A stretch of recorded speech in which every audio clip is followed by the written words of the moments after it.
Welcome back to Menopause Mastery. So today we're going to go into a topic that is health related, but not directly related to functional medicine. But it is a topic that every woman, if she hasn't already dealt with, will deal with. And today my guest is Holly Carroccio. And Holly is a financial advisor with 34 plus years in financial services. And she works as part of a financial solution team that collaborates on the achievement of financial goals for individuals and especially business owners. Her clients desire to have a strong game plan to make confident financial decisions in various areas of their life. And she specifically helps business owners and clients prepare for passing on their business, selling it, and funding retirement and preparing for unexpected events. And she works with individuals to increase their confidence with retirement income, strategies, and financial legacy, what they want to leave for their family and what they want to leave for their long-term strategy and legacy on the planet. And she strongly believes in really tailoring a custom solution to fit the need of each client's. And so Holly, I've known Holly for quite a while, and Holly and I had a conversation about the universal concern for women and particularly elder care and how we need to address the care for our parents and family members, and then also preparing for our own needs over our lifetime. This is a universal concern. This is something that all women, if they have not already dealt with, in most cases will. The statistics are the average woman will spend 18 years raising children and another 18 years of their life caring for elderly parents. And it is such an important conversation, especially after the last year and my mom's heart attack and stroke, and how much impact that had on my life. I just couldn't leave it undiscussed. So the conversation with Holly today is so very necessary because it's important for you so you can plan for your future and particularly for your health span. And should you need elder care, what to think about in your own future.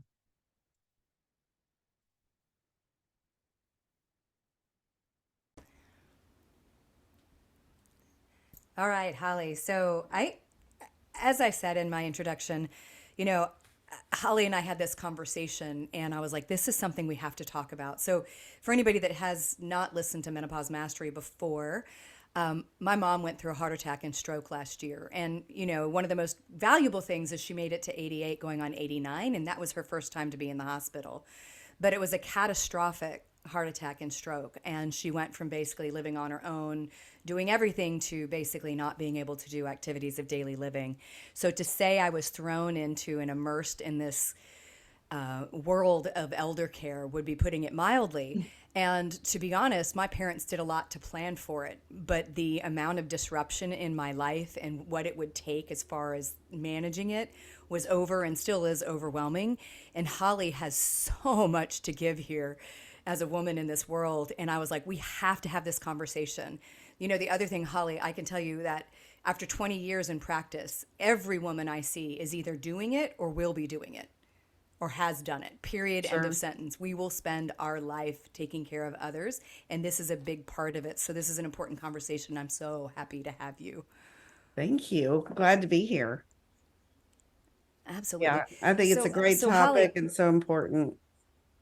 yeah. So Holly, I know you're a certified financial planner, and you obviously love working with individuals and especially business owners. How did you pick that as, like, this is what I'm going to do? Did you always want to be in this world? I get asked that question a lot. I think the start of it was when I was in college.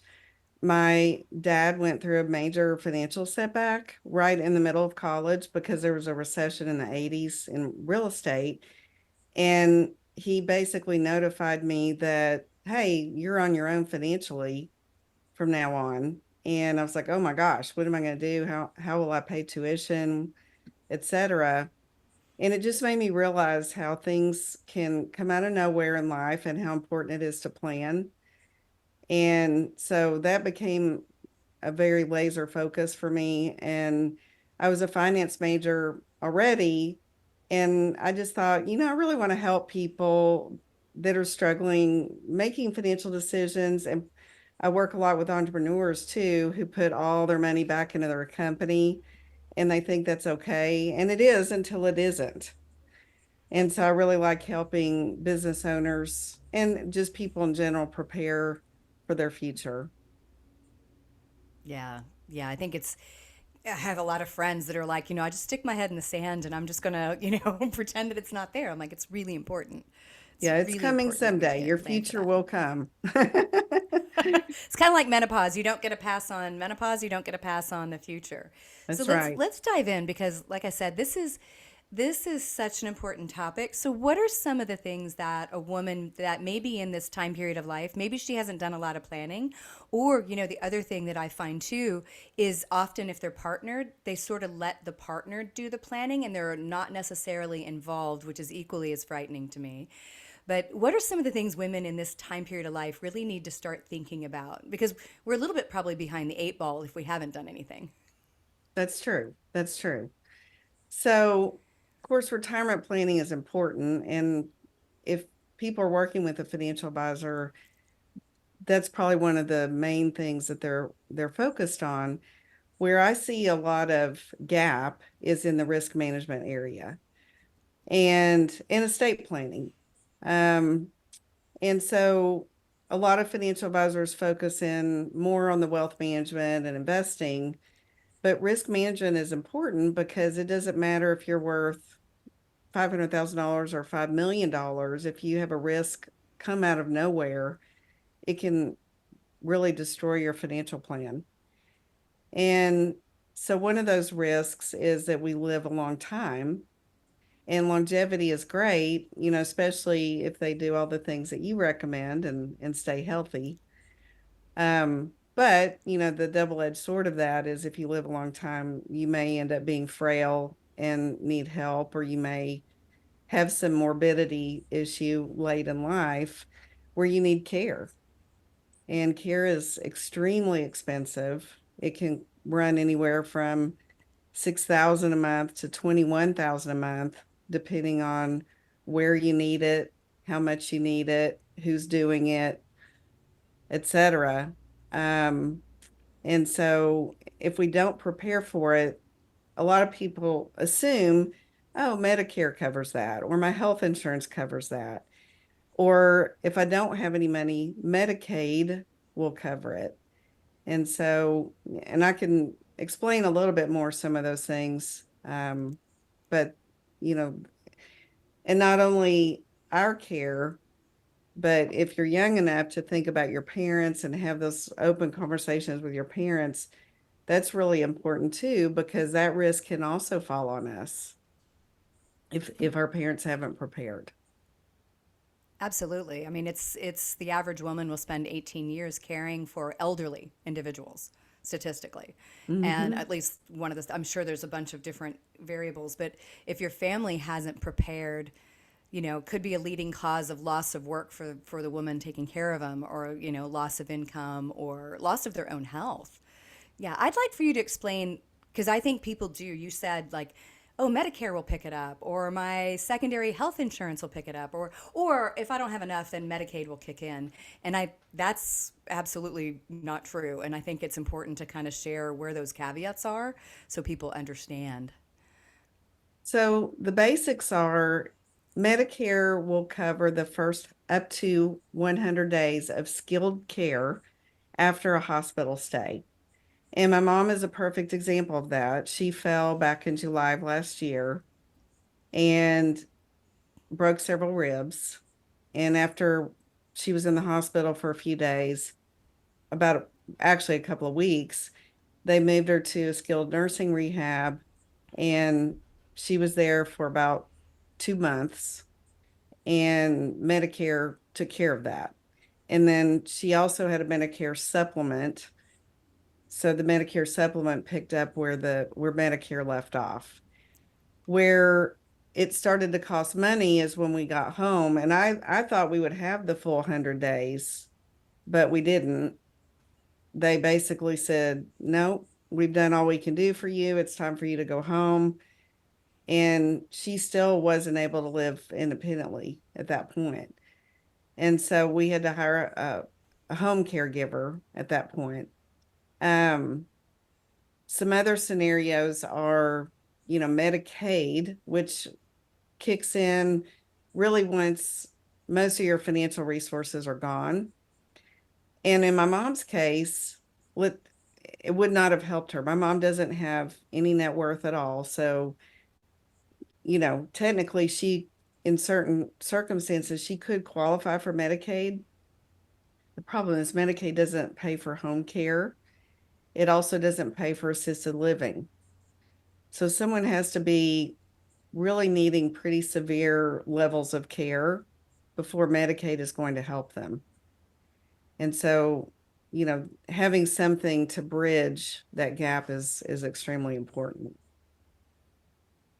Oh my gosh, it is extremely important. And I don't know if your experience was like mine, but my mom was in skilled living, same thing, had a stroke, lost function on the right side, couldn't do any activities of daily living.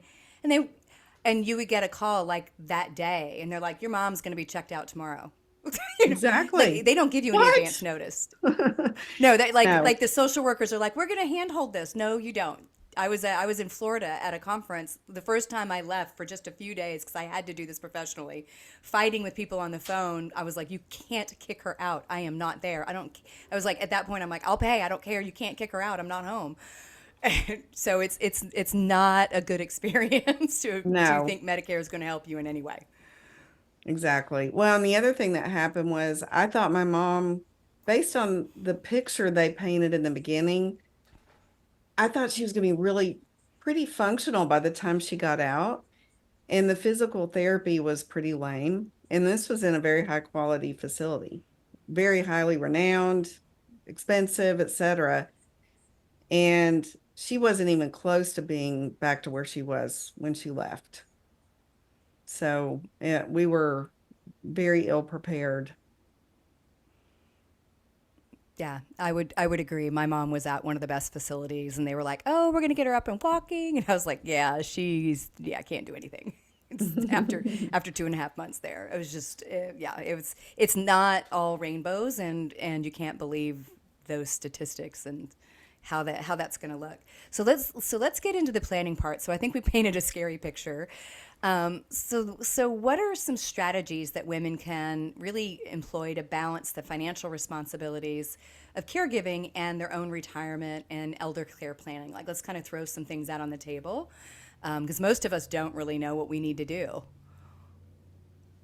One of the first things to consider is insurance, because the whole idea of insurance is you're transferring that risk from yourself to the insurance company. And let's face it, nobody likes insurance.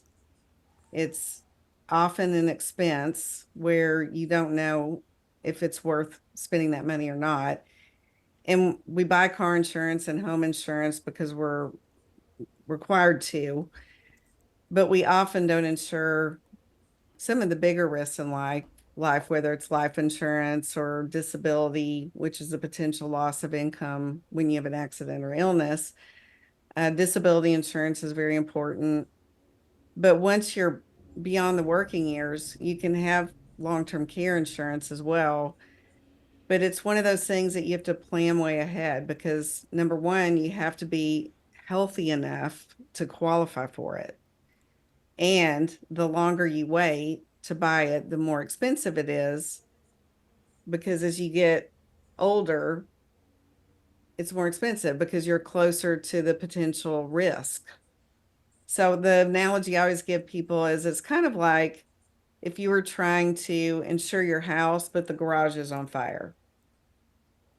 Probably going to be difficult. Right. So you can actually think about buying long-term care as early as 40. But I would say, there are plenty of people that wait until their 60s, and it's not necessarily too late. It just gets a lot more expensive. So, if people are not insurable, then there's some other strategies. You can sometimes be insurable for a life insurance policy, even if you're not insurable for long-term care, because the criteria for getting those two types of insurance is different. So you might qualify for a life insurance policy even if you don't qualify for long-term care. So that's a secondary option. And then thirdly, there are some annuities out there that will supplement the cost of long-term care if you're not insurable at all.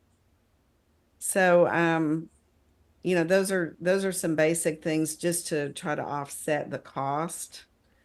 And then there's also some legal things that you can do as well. That, for example, having things set up where people can do things for you, like having a durable power of attorney, where people can sign things for you. And obviously, you want a very, very trusted individual. You don't want somebody that might take advantage of you. And unfortunately, children sometimes do take advantage of their parents, and family members do take advantage of their parents. So you've got to be really realistic about, what is the character of this person? What is their financial acumen? Just really thinking through the maturity of the person. And then also having a medical power of attorney so that, and physician's directives so that you can actually work with the medical team, get the information you need to help them make decisions, and also the authority to make decisions on their behalf. Yeah, I think, as somebody, I'm thankful I'm in the medical field. And so I have an incredible command of what's happening in a hospital, way more than the average person. And, I'm thankful. My parents were actually heavy duty planners to the extent that I was always like, can we stop talking about your death, your will, your long term care? Like every day they'd be like, here it is. What is it? Da, da, da. But I will say, even being highly prepared, it is a lot because not only are you probably having to all of a sudden make financial decisions and find out whether you have the financial capacity to do the things that you need to do, but you have to be an advocate in the healthcare system that is not really constructed to be positive for anybody in that experience. Like the True. most scary thing is to go to the hospital with somebody in a critical environment, because I just feel like our Western medicine system conventionally is kind of broken. So if you don't have somebody there that's like hardcore advocate that is going to demand, there's just a lot that can go wrong. And now you're having to do both. And I think that's what's really hard is, especially a woman, we're going to be like, all of a sudden we're the fiduciary, financial planner, all this other stuff. We're taking care of the house, we're taking care of the bills, taking care of everything else. And oh, by the way, we're now Doogie Howser doctor. Got to figure this out because we have to also be their healthcare advocate. And it is a lot. Yeah, advocacy is so important. And I knew that in the back of my mind, but actually living it was a whole different thing. And years ago, I knew my mom was not on a good financial trajectory. And so I bought a long-term care policy and a life insurance policy for her almost 20 years ago. And I know that's unusual. Most people don't do that, but I can't tell you how much it has saved my life in the last couple of months because I've got two kids in college and I was coming out of pocket to pay for my mom's care. And I could have, I don't know what I would have done. I mean, I would have just had to eat into my retirement funds in order to pay for her care, whether she was in assisted living or home or whatever. And so at least we had the financial part covered, but I have been beyond shocked at how hard you have to push the medical community to not act dismissive. I just feel like they don't say it, but it just feels like they think, oh, well, they're old. They don't have that much time left. They're sick. So they just minimize everything.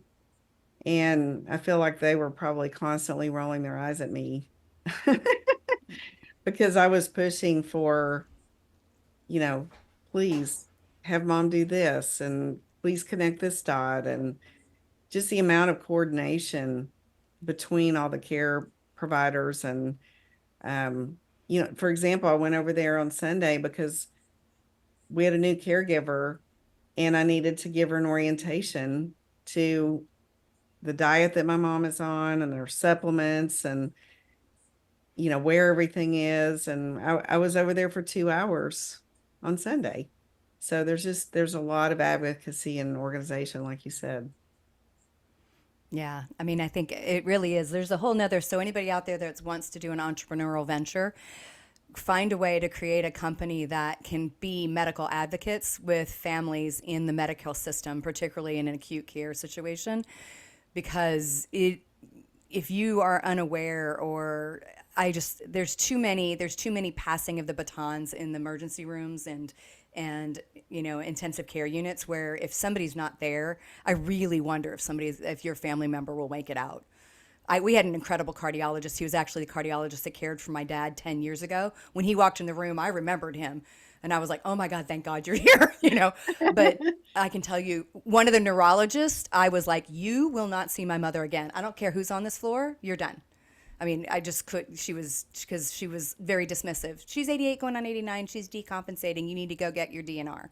And I was like, you don't even know my mother. She was actually fit and actually healthier than you yesterday.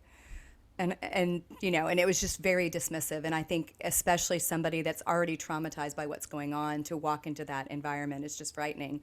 And then to make these decisions. So all of a sudden you and I are put in this position where we got all of a sudden take care of an entire another household, entire another human being. And I was lucky. My mom had a long-term care policy, but there's a financial thing that happens. Even if you have that, you have a 90-day period at a minimum that you have to cover everything Yes. until it kicks in. And I don't know about you, but mine was 6 months because there was a whole lot of paperwork and Yes. heel dragging on their part. I was like, you can take Yes. the money, but it's real hard to give it up. I had the same issue, and I'm the insurance agent on the policy. And fortunately, I'd seen previously how long it takes and all the paperwork involved. And so I started it almost day one, gathering all that information. And so it did start paying pretty quickly after the 90 days, but it made me aware as a financial planner how important it is for people to have probably 6 months set aside for that time frame, because I think for most people it will take probably a good 6 months, like you said. And you'll get the money if the claim goes through, you'll get the money back for the 90 days that were missed. But um, that second 90 days, I'm sure you experienced that, but still you're coming out of pocket, or you're, trying to get to your parents' assets to cover it. And what if they're incapacitated? And what if they haven't, you know, done all the things to help you have that authority to do that for them? Absolutely. Yeah. So basically, the end game there is you're going to have to front load the costs. So you're going to have to pony up the money and then eventually get back after that 90 days, whatever else you came out of pocket. And it still doesn't cover everything. So No, even if you have long term care, it's very selective at what it does and doesn't cover. So it's not like all of a sudden you're in a zero sum game. So I right. think that's important too. Yeah, we have supplemental services that are going on, like, an exercise trainer. I hired an extra person to do not really physical therapy, but just extra exercise.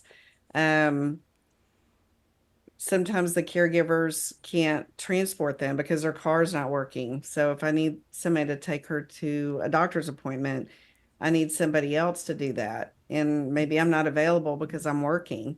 So I'm paying another caregiver that's really a friend that does professional services like that, to transport to appointments, or come over and get her ready in the morning before the other caregiver gets there.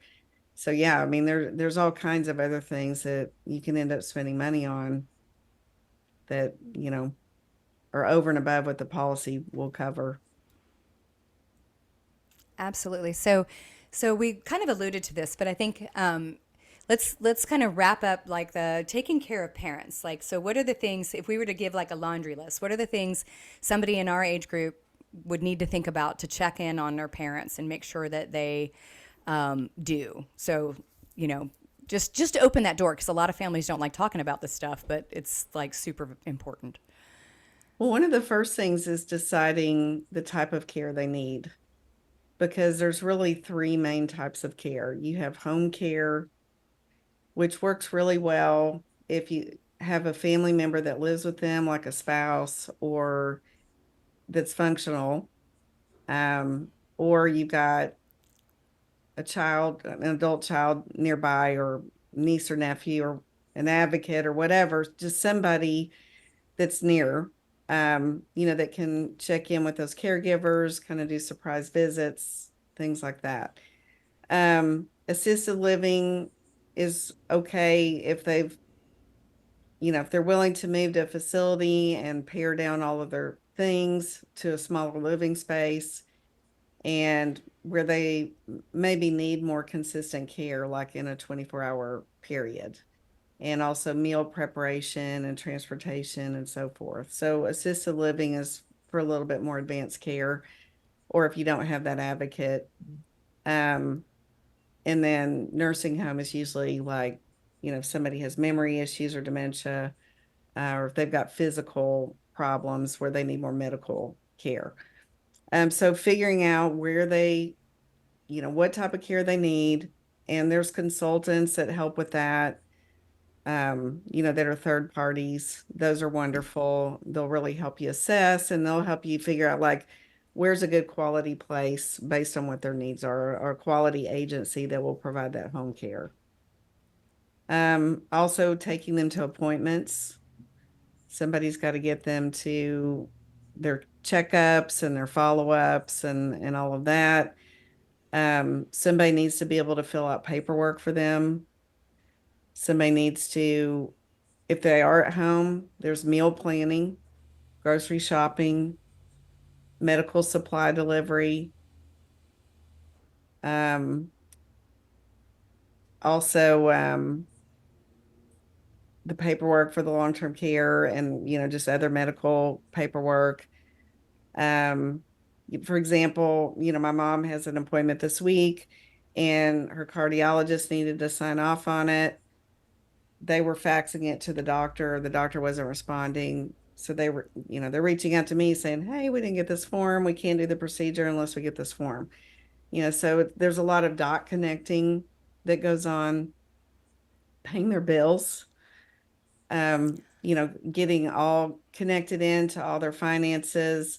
I've got another parent that is 94 years old, and I'm helping him manage all the financial issues. I've got a sibling that's handling all the medical and all the physical things, and I'm doing the financial.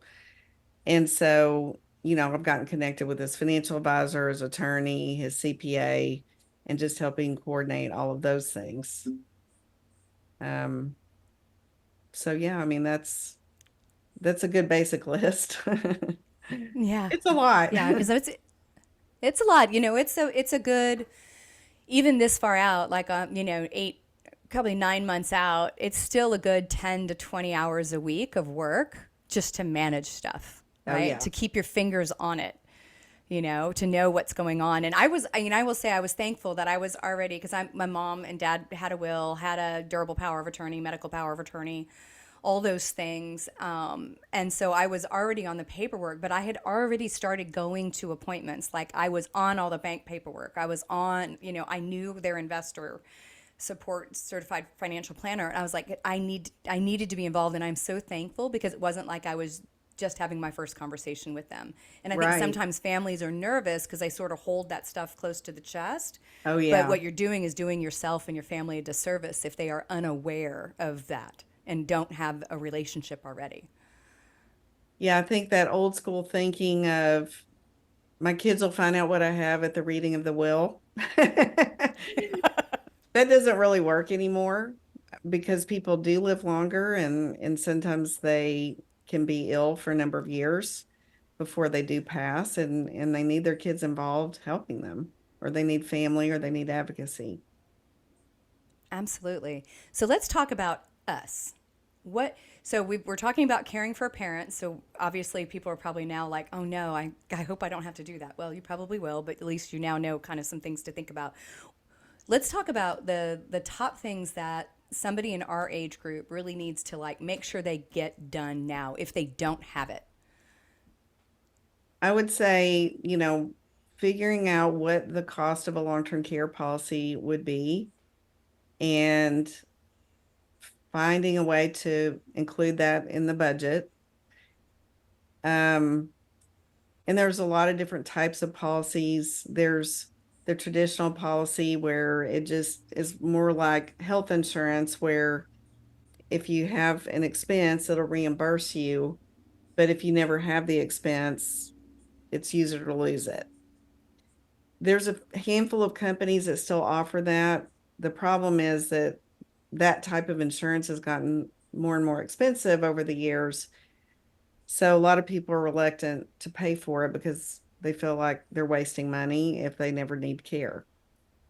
There are other hybrid type policies that are combinations of life insurance and long-term care, or an annuity and long-term care. So that's where I'm seeing most people go nowadays. So I would just say, meet with a financial advisor, talk to them about how this part of your life is going to be impacted, and get them to help you or refer you to somebody if they don't do insurance. Get them to help you find somebody that specializes in that, so that you can look at it and figure out if that's something that you can cover and if your health will permit it. I would say that'd be the number one thing. And also just get your estate plan in order. 60% of people don't have wills and don't have estate planning documents. And it's something that can be done relatively inexpensively with online type resources, or you can go to a board certified estate planning attorney. Um, but those are things that it doesn't take that long to get done, and it doesn't necessarily have to be super expensive. And just make sure that you've done that loving thing for your mate or your partner, your spouse and your family, in the event, if and when something happens to you. Those are probably two of the main things. And then, just preparing for retirement in general. Um, we are every day getting closer to a retirement age. And I think sometimes people build up guilt and shame over maybe not having done some things earlier in life, but just start where you are, wherever you are, start there. And something is better than zero planning.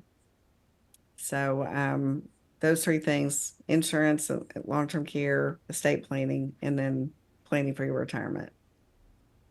Yeah. And I think I want to kind of reiterate this, the idea of having a will or a trust or something like that, because I think people don't really realize, they hear the word probate and they think it's this weird thing over here that's kind of a legal thing, but no one has to worry about it.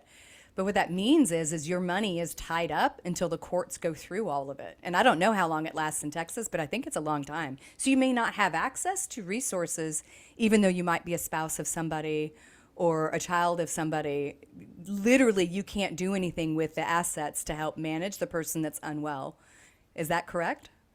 That is correct. So if people have wills, they're relying on that court system to give them authority if they're the executor of the will. And then number two, give them access. And you've got to hire an attorney that will represent you in probate court. So, and then it can, like you said, it can take a long time. So we used to say probate in Texas was inexpensive and quick. That's no longer true. And so avoiding probate is good. And you can do that through having things titled where they have beneficiary designations, like retirement accounts, insurance, annuities, those all have designated beneficiaries, and it'll go straight to that person and avoid probate. People also often will set up a trust where the trust will own an asset. If it doesn't have a beneficiary designation, then that enables them to pre-appoint someone that will be the secondary authority person, authorized person. So they don't have to go to court to make that happen. And so they pay a little bit more ahead of time to get a trust done, but it can save them time and money in the long run and make it a lot easier for their heirs if they do that in advance. Yeah. Yeah. Now, and I know that's like that's a lot of legal stuff and that's not your forte or cup of tea, but I think it's important because it's not something that we get taught in. Like we need a financial ownership maturity class in college and high school to actually understand this stuff. Because if you don't seek it out, you're not going to get that information. Yeah, I don't know why they don't teach personal finance in high school and college. It should be a required course because these are basic practical things that people need to know. And you're right, unless you seek it out, we don't learn it. Just, there's no automatic course out there that we get enrolled in to help us with these things. Yeah, no, it's absolutely right. So you bring me to another question because we've kind of talked about this idea of your heirs or somebody that's automatically going to be there to help you when your time comes to need, right? All of us want to have this really long lifespan, and I joke about it. I was like, no, I want to wake up dead one day. Like nothing happens, I'm totally healthy, and then boop. But that's not statistically what's going to happen, right? And my mom being the perfect example of that. Literally the first time she'd ever spent time in the hospital at 88 years old, right? So that's what you want, but she didn't get a choice on where the end point happened yet, because she would have probably chose differently, honestly. But, my reality is I have no children by choice. That was my choice. I don't have children.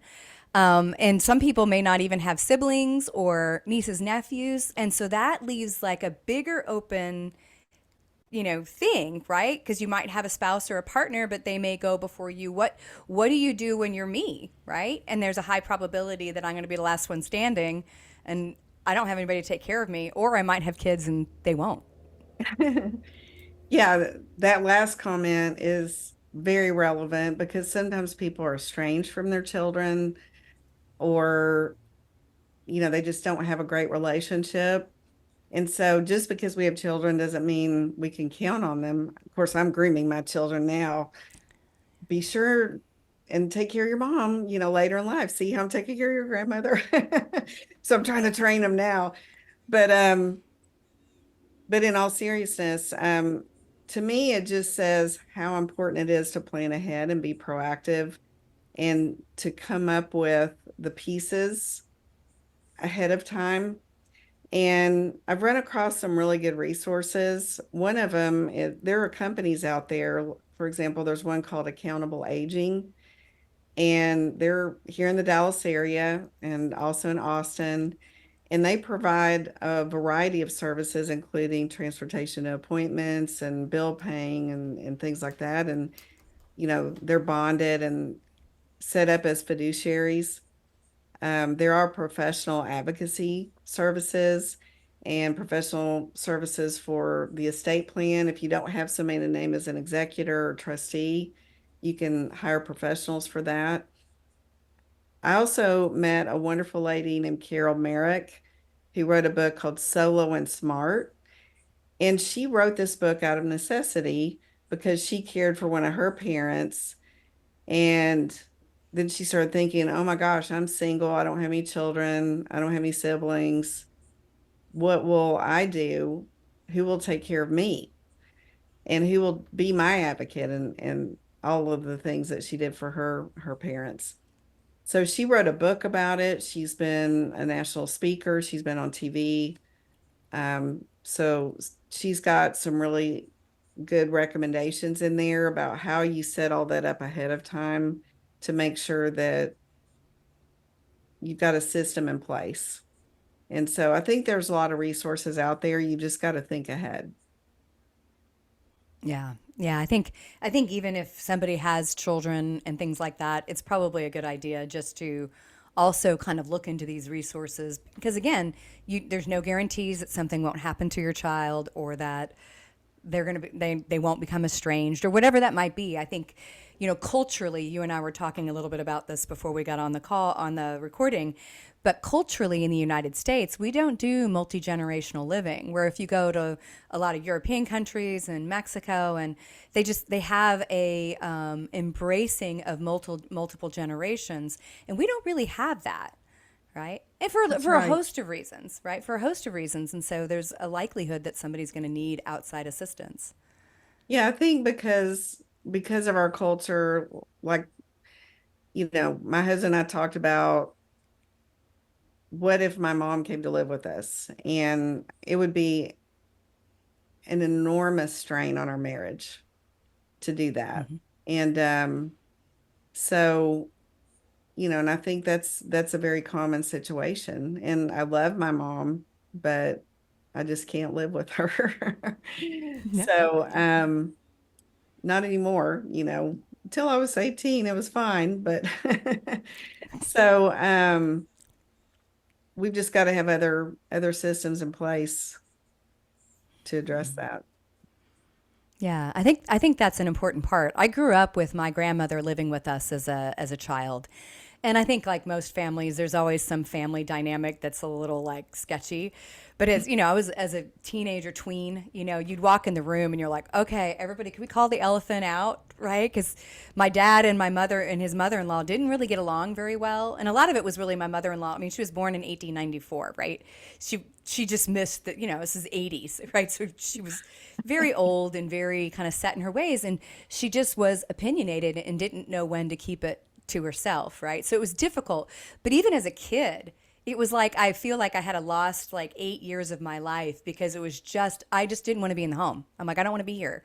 So when we moved into the house we're in, it has an area on the other side of the kitchen, which happens to be my office, that was like a bedroom, a bathroom, and what could have been a living room. And my husband and I are kind of chatting about in case my mom ever had to move in. And I know full well from get go, I'm like, never going to happen.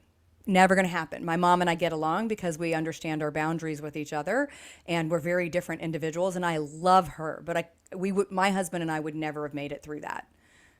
It's just the reality. So I think that's the other thing is we have to really be honest about being prepared in planning, and also what does it do to our family if we are unprepared, because it is disruptive. And some people have great families and you can do multi-generational living. I was not one of them. And I think that also is really important because it's going to fall back on you, chances are, especially as the female. And it's if you're the female sibling or whatever or child, it all falls back on somebody. And it may very well damage your own relationship with the people you care about too. Yeah, and even not having them live with you, there's some potential for that as well. Because I'm spending a lot of my spare time with parents. And, so my husband is paying the price for that, because Mm-hmm. I've given up some evenings and weekend time with him to do the things I need to do for her or catch up on work because I'm doing stuff during the day and I need to work at night. Um, so, and I would say that also speaks to the need for self-care. You've got to not forget about your relationship, and also do things to take care of yourself, de-stress, because it's so easy to put exercise and, different things that we do to be healthy to let all that go because all of a sudden we don't have as much time. Yeah, no, it's true. Every night. I mean, every night I see my mom. I had somebody, we were talking the other day, and she was like, I have to go home and work at night. And I'm like, I do that too. And then I see my mother, and then I hopefully see my husband if he happens to not be at work because he works 24 hours on and then 48 off. And I said, and then if I get a chance, I might be able to do something for me. Right? I was like, because it is, even if they're in your home, you probably still will need a home care support person because you can't be there 24/7. Like That's there's right. all this stuff that compounds, and then we still have to take care of ourselves in the process. So thank you for saying that. That's Yeah. important. Yeah, I've found I've not been exercising as much as I did before. So I'm still struggling with that one. Yeah. Yeah. Yeah, definitely. Yeah, getting it fit in is a little more. I'm doing more high intensity interval work, which means shorter duration, so it's easier for me to fit it in. So, absolutely. So let's do some like a parting laundry list. So we did the parting laundry list for like if you're taking care of an elderly parent. So give my listeners just like the one, two, three, four. Here's what you need to do right now if you have not to make sure you're preparing for your later years or you and your partner. So I would say find a financial advisor, talk to them about your goals, retirement, long-term care, estate planning, get those key pieces covered. Have a conversation with your parents about what they've done for themselves. So you're brought in the loop and you understand what organization they have and what to do if there's an emergency. And if you don't have people in your family that could potentially provide care, do some research on self advocacy, and finding people and systems and getting that planned out proactively. And just make sure you take care of yourself in the process. Um, Yeah. Yeah, because it's all about the health span. In all reality, it's like we don't want to live a long time if we're incapacitated in some way. So we gotta do all the other things that we talk about every week on menopause mastery. But this is important because this is one of the leading causes to poor health in our 40s, 50s, and 60s and on as women because we often are kind of stuck playing this sandwich role. sure. Thank you, Holly, for being on and sharing this much needed message. I know some people are going to be like, "Where was the science?" I'm like, "Well, this is actually really important. It's really, really important." Well, and I appreciate you inviting me. It's something that I've always been passionate about this topic because I had grandmothers and grandparents that this had happened to, but this is the first time I've been directly involved in the front lines of it. And so it's just taken my passion level up to a 10. And so I'm very grateful to have an opportunity to really share it with you and your women audience. Thank you, Holly, and thank you everybody for listening to Menopause Mastery. If you found this episode to be an awesome episode, please share it with a friend. Hit subscribe and leave me some stars so we can get more listeners and help more women. Thank you, Holly. Thank you.